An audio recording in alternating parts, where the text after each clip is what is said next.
மாலை மங்கும் நேரம். ஒரு சிறிய கிராமத்தில் சூரியன் மேற்கு வானில் மெதுவாக மறைந்து கொண்டிருந்தான். ஒரு இளைஞன், அவன் பெயர் ஆதி, தன் கனவுகளைத் துரத்தி நகரத்திற்குச் செல்லத் தயாராக இருந்தான். அவனது இதயம் கனமாகவும் கண்களில் ஒருவித தயக்கமும் கலந்திருந்தது. ஆதி தன் தாய் தந்தையரை விட்டு பிரிந்து செல்வது இதுவே முதல் முறை. அவன் ஒரு கலைஞனாக வேண்டும் என்று விரும்பினான். நான் சீக்கிரம் திரும்பி வருவேன் அம்மா என்று தன் தாயிடம் கூறிவிட்டு கிராமத்து வீதிகளில் நடந்தான். ஆதி நகரத்திற்குச் சென்றான். அங்கு பெரிய கட்டிடங்களும் சத்தமும் வேகமான வாழ்க்கையும் அவனை கவர்ந்தன. அவன் தனது ஓவியத் திறமையால் பலரை கவர்ந்தான்.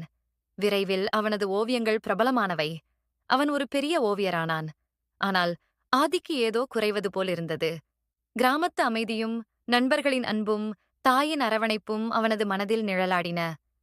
ஒரு நாள் அவன் தனது கிராமத்திற்கு திரும்ப முடிவு செய்தான். நீண்ட பயணத்திற்குப் பிறகு அவன் தனது கிராமத்தை அடைந்தான்.